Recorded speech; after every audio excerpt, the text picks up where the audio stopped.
Kehidupan sehari-hari kami tentunya banyak kita melakukan hal-hal yang tidak berkenan pada Tuhan, atau kita melakukan hal-hal yang salah. Ya.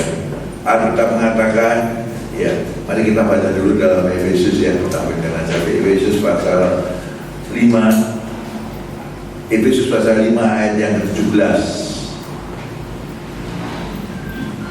Efesus pasal 5 ayat yang ke-17. Demikian firman Tuhan. Sebab itu janganlah kamu bodoh, tetapi usahakanlah supaya kamu mengerti kehendak Allah, ya, kehendak Tuhan di sini ya. Sebab itu janganlah kamu bodoh, tetapi usahakanlah supaya kamu mengerti kehendak Tuhan. Saudara-saudara yang dikasihi Tuhan, ini adalah sesuatu atau biasa, kemungkinan bisa dilakukan oleh seseorang, ya, berlaku bodoh, ya, berlaku bodoh, bahkan berlaku sedemikian rupa sehingga ternyata kelakuannya ini membawa dosa. Daud atau Raja Daud, ya, itu adalah yang selalu dipuji di dalam Alkitab, Raja Daud, ya, bahwa Salomo selalu nasihati, kalau kau berlaku setia seperti ayahmu Daud, ya, dan sebagainya. Saudara-saudara dikasih Tuhan, pernah juga Daud ini berlaku bodoh sehingga dia jatuh di dalam perzinahan. Apa itu? Ya, pada waktu orang-orang berperang, ya, pada waktu musimnya mereka berperang, Daud malah jalan-jalan di suatu rumah. Dan apa yang terjadi? Dia melihat seorang perempuan mandi, ya, dan situlah berlaku bodoh. sehingga jatuh dengan Bathsheba, berlaku bodoh. Pada saat ini kita dinasihati, marilah jangan kamu berlaku bodoh, jangan kamu bodoh, tapi usahakanlah supaya kamu mengerti kehendak Tuhan. Saudara-saudara, bagaimana kita bisa mengerti kehendak Tuhan? Ya, kalau kita mempunyai hubungan yang intim dengan Tuhan, kalau kita mempunyai hubungan yang intim dengan Tuhan, kita bisa mengetahui bagaimana kita berlaku. Ya.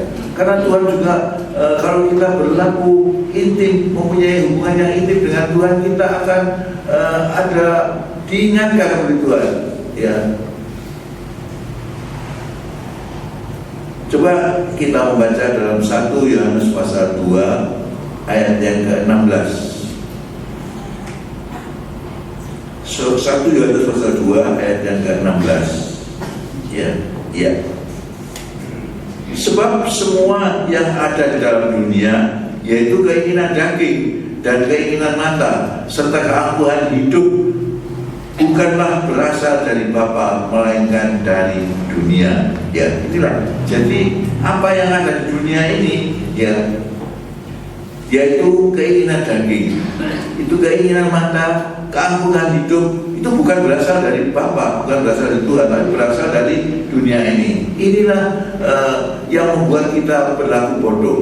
Ya, keinginan daging, ya, keinginan mata. Keinginan daging apa, keinginan mata apa, saya tidak menjelaskan demikian ya. Tetapi kita tahu bahwa kalau keinginan daging, keinginan mata, ya, keangkuhan hidup, ya, kita menjadi angkuh. Bagaimana seseorang berlaku angkuh? Tentunya kita tidak ingin untuk berlaku angkuh itu. Tetapi kita dapat berlaku bodoh karena apa? Ya karena keinginan daging, karena memang ini adalah yang dari dunia ini, ya, yang dari dunia, yang menutupi kita, menjadi selubung di antara kita, sehingga kita tidak bisa mengetahui kehendak Allah, ya. Tapi tadi dalam Efesus pasal 5 tadi, usahakan supaya kamu mengerti kehendak Allah. Jemaat yang dikasihi Tuhan, apa kehendak Allah buat kita? Ya, Alkitab menyatakan bahwa kita diciptakan ini, kita jadi ini adalah untuk memuliakan Tuhan. Ya, memuliakan Tuhan. Seringkali kita tidak demikian. Tapi kita bilang bahwa kita hidup ini memuliakan Tuhan. Kita memuliakan, kita menyembah, mempunyai hubungan yang intim dengan Tuhan, maka Tuhan akan memberitahukan kepada kita, ya. Roma pasal 14 ayat 17. Roma pasal 14 ayat yang ke-17.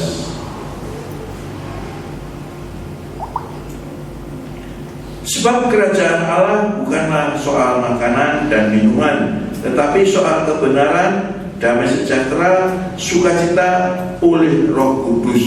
Ya, ini kita ini adalah satu dimensi yang baru. Ya, kita sebenarnya bukan baru, sudah sejak lama. Kalau saudara melihat kesaksian dari Bapak Simpson pada minggu terakhir kemarin, ya, itu betapa dia di Malang ini kita sudah melakukan ini, yaitu sukacita dalam Roh Kudus. Kita sudah bahkan pada waktu itu, ya, kita ada doa malam, ya, jam 10 sampai jam 2 malam, ya, dan luar biasa, ada sesuatu yang dahsyat. Sekarang memang situasinya yang tidak mungkin, ya, situasinya tidak mungkin. Tapi pada waktu itu, dan saya merasa bahwa Tuhan itu memelihara kita. Jam 10 sampai jam 2 kita berdoa, ya, itu kan sebetulnya lelah sekali, ya. Tapi kalau saya pikir-pikir besoknya, ya, hari Minggunya, seringkali saya tugas keluar kota, pernah juga ke Madura, nyetir sendiri, saudara-saudara. Jam 2 tentu tidur jam berapa tak tahu saya. Pasti kira-kira ya jam 2 lebih lah ya. Tapi saudara-saudara, ada kekuatan yang diberikan oleh Tuhan ya. Demikian, ada sukacita ya. Karena itu kerajaan Allah bukan soal makan minum, tapi kerajaan Allah ini adalah soal damai sejahtera, soal kebenaran ya, kebenaran Allah ya, damai sejahtera dan sukacita oleh Roh Kudus. Semuanya dikasih Tuhan. Dengan kita mengagungkan Tuhan, kita memuliakan Tuhan, kita menyembah Tuhan Yesus ya. Roh Kudus ada di dalam kita. Saudara-saudara, ada sesuatu yang Tuhan berikan. Mungkin kita nggak tahu ya, kita nggak merasa. Tetapi saya sudah beberapa kali memberitahu ya. Dulu ada seorang ibu-ibu munajat ya, yang saya sudah beberapa kali menyampaikan, tetapi karena saya juga melihat di YouTube itu ada banyak itu demikian, maka saya bersyukur. Bu munajat itu mengatakan gini, Nak Yopi, Kristen itu mulai kapan? Saya katakan, saya mulai lahir sudah Kristen, Bu. Dalam kandungan sudah mendengar kebenaran firman ya, puji Tuhan. Katanya rugi ya. Ruginya apa, Bu? Ruginya itu tidak tahu perbedaan antara kalau kita belum mengenal Tuhan itu bagaimana hati kita itu, dan kalau sudah mengenal Tuhan bagaimana ya. Ternyata ini ada damai sejahtera yang Tuhan berikan ya. Ada sukacita oleh Roh Kudus ya. Bagaimana itu ya? Ada banyak ya, di YouTube saya melihat ada banyak kesaksian yang menyatakan demikian ya. Ada banyak sebelum kenal dengan Tuhan itu hatinya itu tidak ada damai sejahtera, tidak ada sukacita. Tetapi begitu kenal dengan Tuhan itu ada damai sejahtera, ada sukacita. Ada juga yang menyatakan bahwa saya mencari kesalahan Alkitab ya. Seorang bersaksi, saya mencari kesalahan Alkitab. Ternyata bukan kesalahan yang dia dapat, tapi malah sukacita oleh Roh Kudus ya. Puji nama Tuhan, saudara-saudara yang dikasihi Tuhan. Biarlah kerajaan Allah ini bukanlah soal makanan dan minuman, tetapi soal kebenaran. Kebenaran, bagaimana kebenaran Tuhan Yesus ya, kebenaran Bapa, Putra, dan Roh Kudus yang kami mengerti dalam nama Tuhan Yesus. Kebenaran ini yang yang nantinya mengantar pada sukacita ya. Kadang-kadang kerajaan Allah bukanlah soal makanan dan minuman, tetapi soal kebenaran, soal damai sejahtera. Tadi saya katakan bahwa sebelum kenal dengan Tuhan, katanya Bu munajat ini ya, bahwa tidak ada damai sejahtera. Karena itu saya dikatakan saya rugi, karena saya tidak bisa membedakan bagaimana damai sejahtera yang Tuhan berikan. Saudara-saudara yang dikasihi Tuhan, marilah kita percaya bahwa kerajaan Allah itu bukan soal makan minum, tetapi soal kebenaran. Kebenaran itu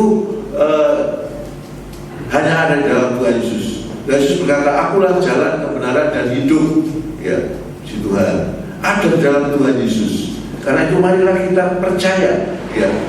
Untuk kalau misalnya kita tidak percaya, mau dibuktikan bagaimana, kita akan sulit. Tapi dengan percaya maka ada kebenaran yang mengikutinya ya. Saya ulangi bahwa kerajaan Allah bukan soal makanan dan minuman, tapi soal kebenaran, soal damai sejahtera ya. Damai sejahtera itu kalau kita, jujur saya itu merasa takut ya. Kalau ke kamar mandi sendiri takut ya, mau jalan sendiri takut ya. Saya laki kecil, masih kecil ya. Nah itu bagaimana itu? Bisa beraninya bagaimana? Ya, sekarang kemana-mana takut. Nah, nanti kalau ada damai sejahtera, saya yakin dia ini akan menjadikan beda ya. Karena itu saudara-saudara jemaat yang dikasihi Tuhan, mari kita datang kepada Tuhan, mari kita cari ya. Sebenarnya takut di jalan yang gelap, takut itu ada apa sebenarnya ya? Kalau kita dihantui oleh ketakutan, seolah-olah kita merasa bahwa di jalan yang gelap itu ada bayangan dan sebagainya di belakang kita. Padahal nggak ada, saudara yang dikasih Tuhan. Ya, di rumah di Gatot Subroto ya, pernah saya mendengar sebentar-sebentar ada suara krek-krek, kretek gitu ya. Ini apa katanya setan. Kita jangan menuduh setan dulu, saudara. Ya, tapi saya kretek apa ini ya? Saya memang orangnya tidak gampang takut. Ya. Saya cari dari mana asalnya bunyi ini. Ternyata dari pintu. Pintu ini diam-diam bergerak, kretek, tutup sendiri, tidak terlalu tutup tapi hanya bergerak aja, kretek. Gimana? Kira-kira ada setan nggak ini? Saya penasaran, saya tunggu, saudara. Di pintu saya tunggu. Ya, ternyata, saudara, kalau ada kontainer atau ada truk yang besar lewat di bawah, itu memang tidak terasa, kita tidak terasa. Tapi kalau ada truk, tiap kali ada truk besar lewat, itu pintu itu bisa bergerak.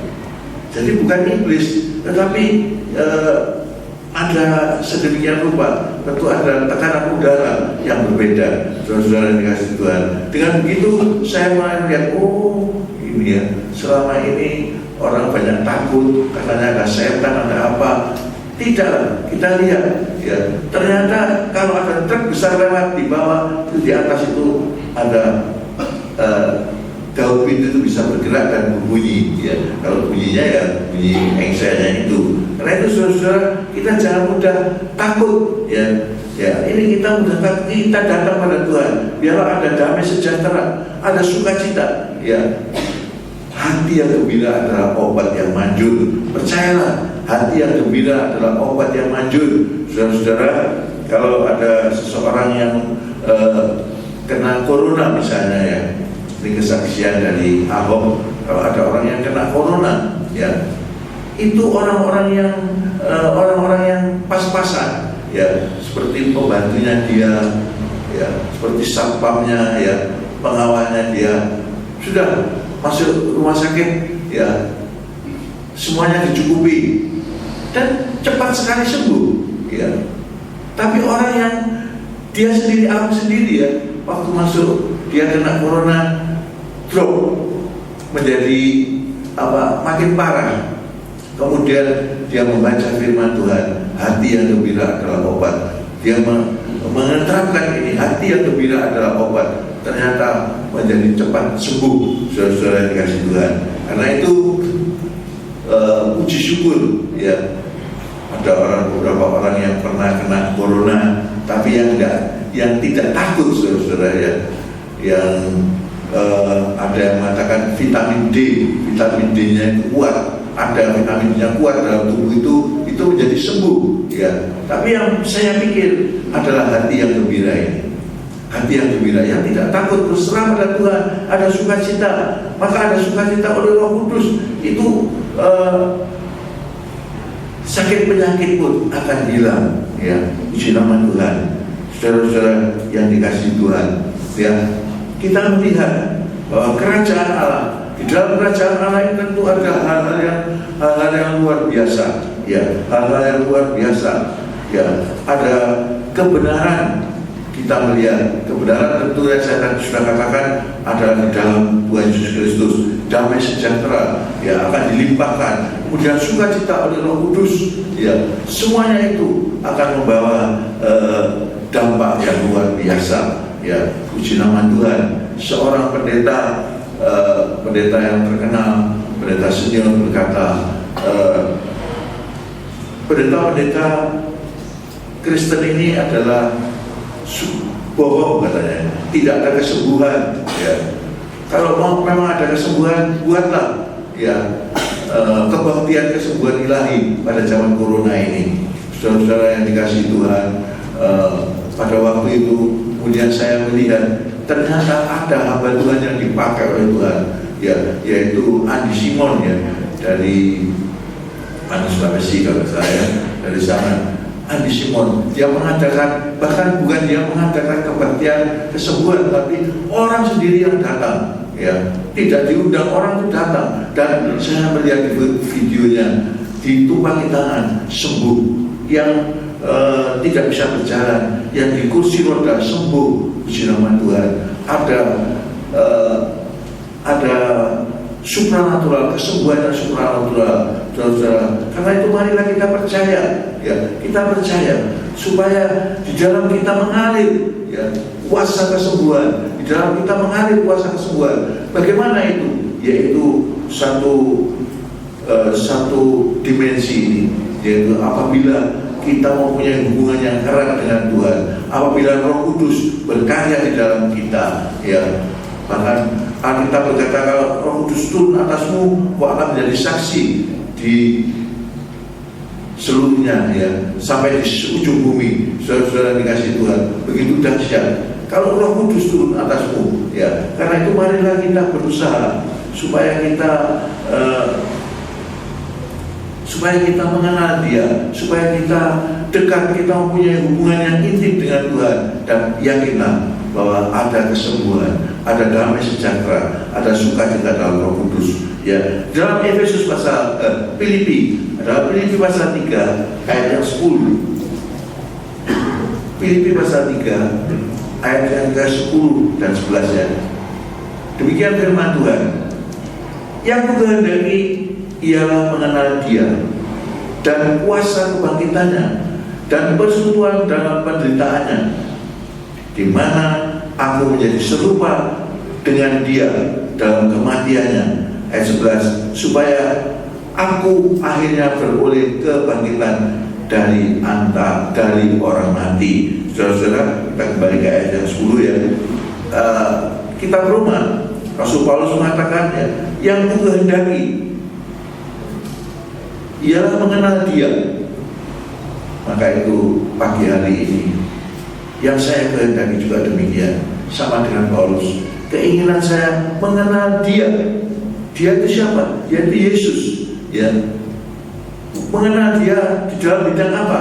Dalam kebangkitannya, ya.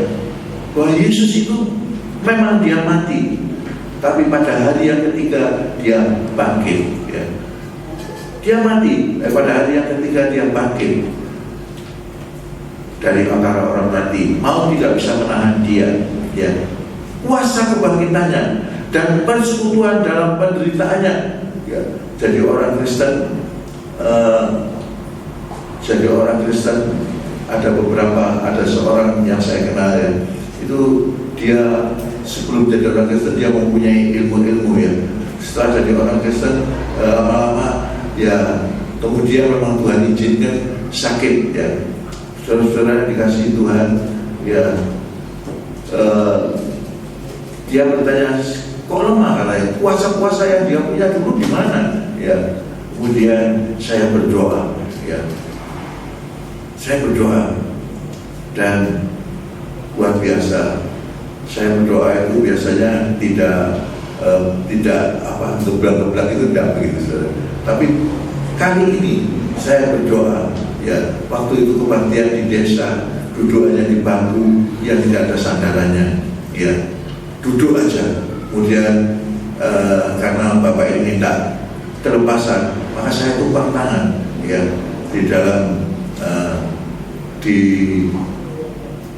Tronggomas, tapi bukan Tronggomas ini, ya, tapi Tronggomas di Doko tanah, ya. Saya berdoa, saya tumpang tangan, dan Bapak ini geblak, saudara, geblak, bukan didorong, geblak, lagi duduk gimana, ya. Tapi saya bersyukur, ya. Waktu itu yang terima, yang duduk di belakangnya itu jemaah kita Mas Han yang biasa shooting di sini, tuh, ya.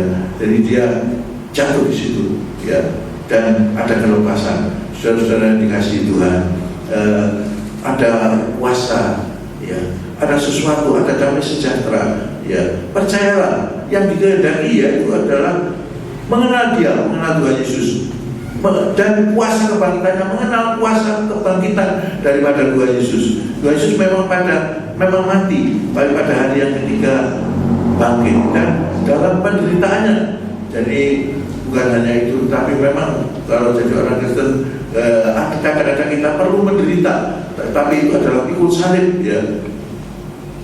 Di mana aku menjadi serupa dengan dia dalam kematiannya ya. Jadi ini berbicara mengenai kalau kita dibaptis kemudian bangkit ya dari itu supaya akhirnya beroleh kebangkitan dari antara orang mati. Saudara yang dikasih Tuhan, kita memang dibenamkan dalam air kemudian bangkit ya. Di situ ada perbaharuan, dosa-dosa diampuni ya. Begitu ada hidup yang baru. Marilah kalau kita kenal, kita mengerti tentang kehendak Allah, yaitu di dalam kuasa kebangkitannya, kuasa di dalam persekutuan, dalam kebangkitannya, memang dalam penderitaannya. Ini Rasul Paulus mengatakan begitu, dan serupa dengan dia dalam kematiannya dan kebangkitannya, maka Tuhan akan memberikan keselamatan ya. Tuhan akan memberikan keselamatan.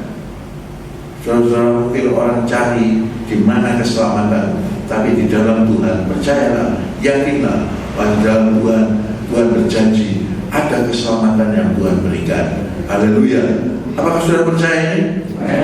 Amin ya. Kalau kita percaya, yakin ya, bahwa kalau kita percaya, maka kuasa kebangkitan itu ada dalam Tuhan Yesus. Puji Tuhan ya. Ini kebenaran firman yang dapat saya bagikan pada pagi hari ini. Saya akan mengulang secara singkat ya, bahwa janganlah kita berlaku bodoh, tetapi mengusahakan bahwa kita mengerti kehendak Allah, mengerti kehendak Tuhan ya. Bagian yang pertama adalah mengerti kehendak Tuhan ya. Ya, kita menyadari bahwa kalau kita berlaku bodoh, kita akan dipengaruhi oleh keinginan daging, keinginan mata, keangkuhan hidup. Ya, itu yang bukan berasal dari Tuhan, bukan berasal dari Bapa, tapi berasal dari dunia. Dan inilah yang melemahkan kita, inilah yang menjatuhkan kita. Dan berikutnya adalah kerajaan Allah. Itu adalah bukan soal makanan dan minuman, tapi kerajaan Allah itu adalah mengenai kebenaran. Kebenaran itu hanya ada di dalam Tuhan Yesus. Tidak ada seorang pun sampai pada Bapa kalau tidak melalui aku, pada Tuhan Yesus. Bayangkan ya, saudara. Karena itu percayalah.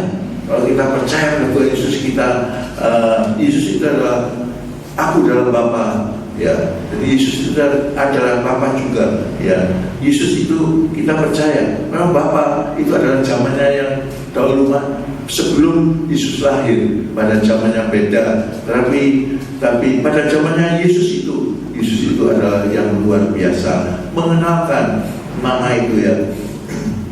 Beberapa waktu yang lalu saya membuka ada tempat gula di Laci. Saya buka begini, waduh, semutnya banyak sekali, semutnya banyak. Saya buka, saya beri kipas, tapi semutnya tidak ngerti, saudara. Bagaimana? Ini ilustrasi aja. Bagaimana? Semutnya tak suruh pergi, tidak mau. Karena kalau saya pegang itu, langsung mungker dia. Ya, habis dipegang ini mungkin kesakitan mungkin dia ya. Jadi bagaimana? Tapi disuruh pergi tidak mau. Saya tek tidak. Ada sebagian yang pergi secara kebetulan, ya. Itu ada banyak semut-semut yang mati, saudara. Bagaimana? Saya pikir Allah juga begitu. Allah menyampaikan, memberitahukan, tapi manusia tidak mengerti. Ya, pada zamannya Nuh misalnya, Nuh disuruh sama Tuhan, disuruh sama Allah membuat bahtera. Nuh membuat bahtera, tapi mereka tidak percaya. Gitu ya, mereka nggak percaya bahwa bahkan dibikin Nuh gila buat bahtera di atas gunung. Nuh gila ya. Sampai pada waktunya bahwa semua binatang masuk ke dalam bahtera itu, dan saya pikir luar biasa ya, bahwa pintunya itu ada di lambungnya, jadi itu dipakar dari dalam dan dari luar ya, semuanya. Yang lainnya pintunya tentunya enggak. pintunya sedemikian rupa. Begitu ditutup, ya, kemudian air bah datang, ya, sehingga bahtera diangkat oleh air. Luar biasa. Kalau Tuhan yang menjadi arsiteknya itu luar biasa. Kok ada yang bocor gitu, ya. Pintunya di lambung, dia tidak bisa dibuka. Begitu air sudah mengangkat dia tidak bisa dibuka, sehingga orang-orang orang-orang mati, ya. Orang-orang mungkin dia berteriak-teriak minta tolong pada Nuh, tapi tidak bisa, ya. Karena begitu Allah mengasihi dunia ini, sehingga Allah itu yang firman itu menjadi manusia, dan dia menyampaikan ini, ya. Dia berkata, yang percaya selamat, yang tidak percaya sudah dihukumkan, ya. Karena itu percayalah pada Tuhan Yesus, saudara-saudara. Kalau ingin membuktikan nanti seperti pada zaman Nuh, sudah kadung terlanjur ditutup, pintunya nggak bisa dibuka lagi, ya. Karena itu sebelum terlambat, percaya pada Tuhan Yesus bahwa Dia adalah sukacita, damai sejahtera, bahkan ada keselamatan yang Tuhan berikan melalui Tuhan Yesus. Puji nama Tuhan, ya. Puji nama Tuhan. Kiranya damai sejahtera Allah ini melimpah buat kita semuanya, ya. Puji nama Tuhan. Mari saya undang musik untuk bisa kita menyanyi untuk mengangkat dari perjamuan kudus, ya. Haleluya.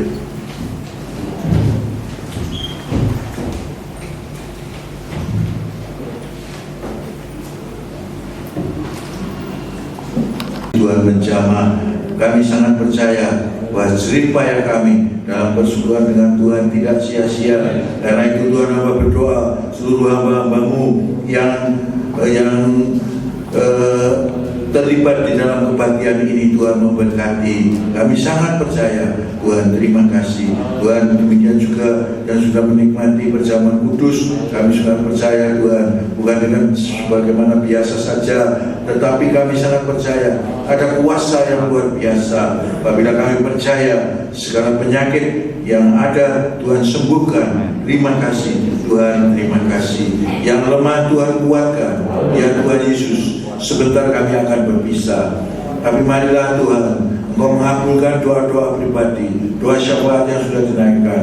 Ya Tuhan, marilah Tuhan, kami akan pulang, tetapi marilah damai sejahtera Allah yang melampaui segala akal kami kenal dalam nama Tuhan Yesus Kristus, yaitu damai sejahtera Allah yang melampaui segala akal itu melimpah buat semuanya, melindungi apabila kami pulang dengan kendaraan apapun, dengan berjalan atau apapun. Tuhan menyertai kami semuanya. Tuhan berikan perlindungan Tuhan, ya Tuhan menyertai. Biarlah kami boleh sampai di rumah dengan berkat dan perlindungan Tuhan. Terima kasih Tuhan. Dalam nama Yesus kami bersyukur, berdoa dan menikmati kebenaran perlindungan dan berkat-berkat Tuhan. Dalam nama Yesus, haleluya. Amin. Silakan duduk.